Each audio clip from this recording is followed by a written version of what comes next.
नमस्ते मित्रों, आप स्वस्थ होंगे और मस्त होंगे।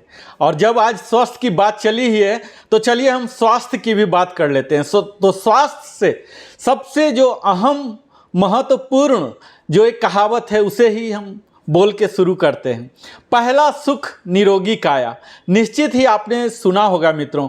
तो आज हम इस दोहा को ही आगे बढ़ाते हैं ताकि हम इसे बेहतर से समझ सकें और वह हमारी समझ हमारी आचरण में उतार सके और हम इसका वास्तविक मूल अर्थ जो है इसे समझ सकें। तो चलिए हमारे साथ ही आप भी बोलेंगे, मुझे पूरी उम्मीद है। पहला सुख निरोगी काया, दूजा सुख घर में हो माया, तीजा सुख कुलवंती नारी, चौथा सुख सुत आज्ञाकारी, पांचवा सुख सदन हो अपना, छठा सुख सिर कोई ऋण ना, सातवां सुख चले व्यापारा, आठवां सुख हो सबका प्यारा, नौवां सुख भाई यो बहन हो, दसवां सुख न बैरी स्वजन हो, 11वां मित्र हितैषी सच्चा, 12वां सुख पड़ोसी अच्छा, 13वां सुख उत्तम हो शिक्षा, 14वां सुख सदगुरु से दीक्षा, 15वां सुख हो साधु समागम, 16वां सुख संतोष बसे मन, 16 सुख ये होते भविक जन, जो पावे सोई धन्य हो जीवन। मित्रों, अगर अपने जीवन को हमें धन्य बनाना है और वास्तविक इस उद्देश्य की पूर्ति करना है तो हमें स्वास्थ्य के लिए सोचना पड़ेगा, विचारना पड़ेगा और उसके लिए हमें अग्रसर होकर कदम बढ़ाकर उन सारे कदम को अपनाना भी पड़ेगा। मित्रों, विश्व के प्रत्येक व्यक्ति, चाहे वो बड़े ही अमीर हों, गरीब हों, हर कोई की दिली इच्छा तो यही होती है कि मैं स्वस्थ रहूं। इसीलिए कहा जाता है कि स्वास्थ्य ही धन है। बिना उत्तम स्वास्थ्य के आप कह सकते हैं कि हमारा जीवन बिल्कुल बेकार है, क्योंकि व्यक्ति के पास धन होने के बावजूद भी अगर हमारा स्वास्थ्य ठीक नहीं है तो वह पैसा भी बेकार है। और यदि व्यक्ति के पास उत्तम स्वास्थ्य है तो वह गरीब होने के बावजूद भी धनी है, क्योंकि उसके पास उत्तम स्वास्थ्य है।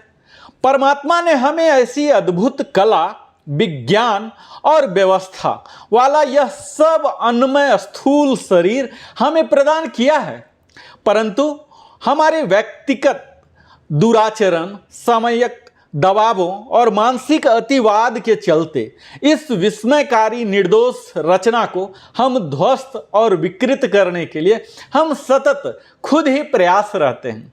हमारे जीवन में आने वाली इन अस्वस्थता का मुख्य कारण हमारी खुद की ही अनियमित दिनचर्या, अहितकारी आदतें, दोषपूर्ण जीवन पद्धति आदि होती है। अगर आप सुख की परिभाषा करें तो अलग अलग लोग अलग अलग सुख की परिभाषा करते हैं और कई लोग बोलते हैं कि सुख यह हमारी स्वतंत्रता है। तो स्वतंत्रता किससे है? जब तक हम स्वतंत्र नहीं होंगे तब तक हमारी जीवन में सुख नहीं आ सकती। मगर आज संसार में सभी जीव स्वतंत्र तो होना चाहते हैं पर स्वतंत्र हो नहीं पाते, क्योंकि इस लौकिक और भौतिक आकर्षक संसार में हम सदा दूसरों के अधीन ही रहते हैं, स्वतंत्र हो नहीं पाते। कभी हम किसी के अधीन रहते हैं, कभी नाशवान जड़ चेतन पदार्थों के अधीन रहते हैं, तो कभी अपनी रज और तम से भरी इंद्रियों के अधीन हो जाते हैं। मित्रों, हम में से अधिकतर लोग इंद्रियों के गुलाम हो गए हैं। तो कभी हम रिश्तेदार संबंधियों के मोह ममता में बहुत ही अधिक अधीन हो गए हैं। तो कई लोग सुखी कहाँ है? जब तक हम स्वतंत्र ना हो जाएं तो सुख कहाँ से आएगी? परंतु इसी भौतिक जगत में एक आध्यात्मिक जगत भी है। जो जीव इस आध्यात्मिक जगत में प्रवेश कर जाता है वही वास्तविक सुख को प्राप्त कर सकता है और स्वतंत्र भी हो सकता है। फिर तो इस संसार में ऐसे रहता है जैसे जल में कमल। अगर आपने अपने इंद्रियों को गुलामी उसकी छोड़ दी तो सदा सुख रहना है अगर हमें, तो सबसे पहले इन इंद्रियों की अधीनता हमें छोड़ना पड़ेगा। फिर सत्य में ही सुखी कौन है? तो सत्य में सुखी वही है जो सदा आनंद रहता है। और यह क्या होता है मित्रों, आनंद और खुश? यह तो आपको खुद ही ऑटो सजेशन देने का है कि मैं खुश हूँ, मैं आनंद हो रहा हूँ, मेरे अनुसार ही सब कुछ है। आप प्रकृति माता के साथ हैं, आप एडजस्टमेंट करने को तैयार हैं, आप ग्रेटिट्यूड कर रहे हैं, आभार प्रकट कर रहे हैं। हर स्थिति में हमें सम रहना है, जहाँ दुख हो या सुख हो। यह स्वतंत्रता रूपी आनंद ही सच्चा सुख हमें दिला सकता, क्योंकि आनंद यही एक ऐसा है जो सदैव अस्थिर रहता है, न घटता है न बढ़ता है। और यह मैं आनंद बात कर रहा हूँ आंतरिक, जो आपके मन से पैदा होती है, क्योंकि यह आनंद हमारे ईश्वर का एक प्रतीकात्मक रूप है। हम जब आनंद होते हैं, आनंदित होते हैं खुद, तो हमें लगता है हमें ईश्वर का सानिध्य मिल गया है। दुख ईश्वर के प्रतीक नहीं है, हमें कभी भी ईश्वर दुखी नहीं करते हैं। अधिकतर समय हम खुद ही जिम्मेवार होते हैं उस दुख का। और अगर प्रकृति ने किया है तो आप यह समझिए कि उसके पीछे कोई सुख, बहुत बड़ा दुख के पीछे एक बहुत बड़ा सुख आने वाला है, वो आनंद आने वाला। यह अगर सकारात्मक भाव रखते हैं।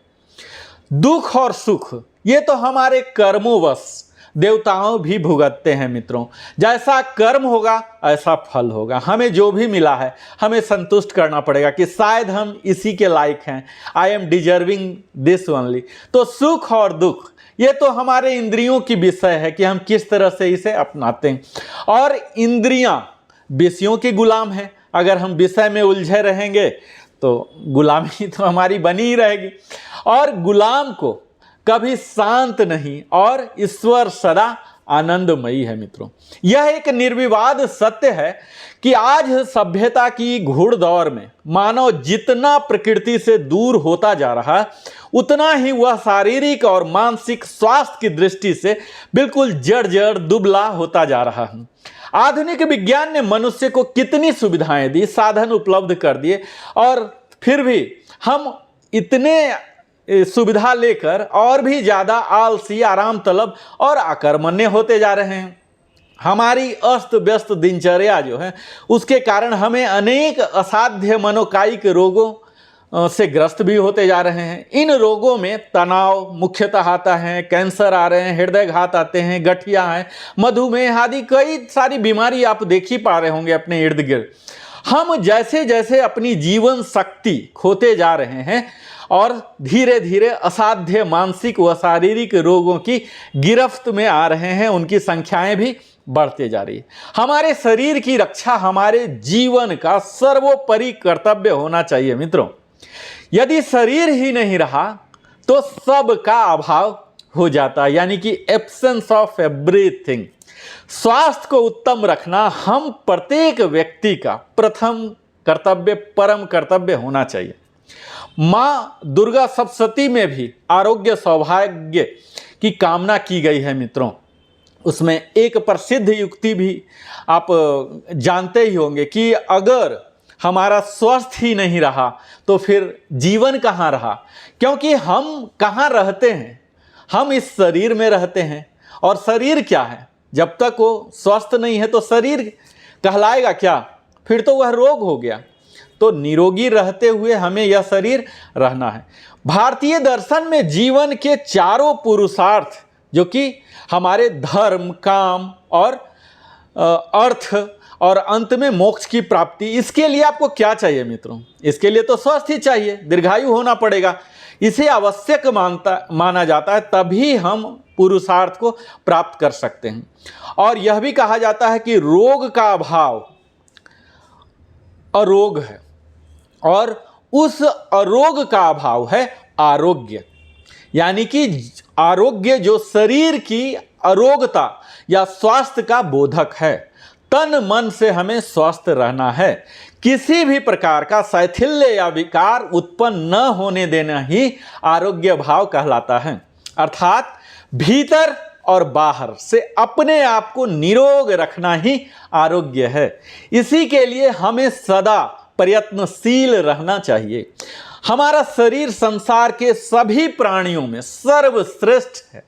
यह केवल यह लौकिक सुख के लिए ही नहीं मित्रों, अपितु यह परलौकिक साधना के लिए भी श्रेयस्कर माना गया है। जीवन के सभी पुरुषार्थ इस शरीर के निरोग रहने पर ही सिद्ध हो सकते हैं। चरक संहिता में भी कहा गया है, धर्मार्थ काम मोक्षणा मारोग्यम मूल्यमुत्तमम। महाकवि कालिदास ने भी कहा है, शरीर माधम खलु धर्म साधनम। इसलिए हमें अपने शरीर के स्वास्थ्य पर विशेष ध्यान रखना चाहिए। स्वास्थ्य हमारे जीवन की एक अमूल्य निधि है मित्रों, यह ट्रेजर है। यह न केवल हमारे लिए अपितु हमारे समाज के लिए, परिवार के लिए, राष्ट्र के लिए भी आवश्यक है। मित्रों, अगर हम अस्वस्थ हो जाएं तो क्या हमारे इर्द गिर्द के लोग खुश रह पाएंगे? क्या वो शोक संतप्त नहीं हो जाएंगे? तो हमें खुद के लिए ही नहीं, दूसरों के लिए भी स्वस्थ रहना है। इसी पर हमारी प्रसन्नता, खुशहाली, समृद्धि और सारी क्रियाकलाप निर्भर करती है।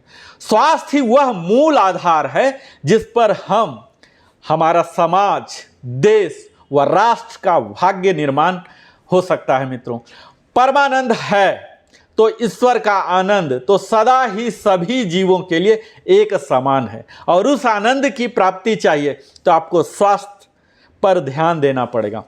बस हम पात्र ही नहीं बन पाते उनके आनंद के, तो स्वयं को पहचानकर ईश्वर के आनंद का भागीदार बन सकते हैं। तो हमें क्या करना है? इंद्रियों से स्वतंत्र होकर अपने स्वास्थ्य पर ध्यान देना है। खुद के इंद्रियों को संयमित रखना है। हमें शॉर्ट प्लेजर के लिए, जो टाइम बीइंग होते हैं, उसके लिए काम नहीं करना, लॉन्ग टाइम के लिए करना है, यानी कि उस पुरुषार्थ के लिए काम करना है मित्रों। और वह हो सकता है हम अपनी इंद्रियों की गुलामी छोड़ दें। वो सारे सेंस ऑर्गन जो प्लेजर के लिए हमें प्रभोग करते हैं, उन सब से छोड़कर खुद पर कॉन्शस होकर स्वास्थ्य के लिए हमें क्या क्या चाहिए, उन सारे एलिमेंट पर हमें काम करेगा।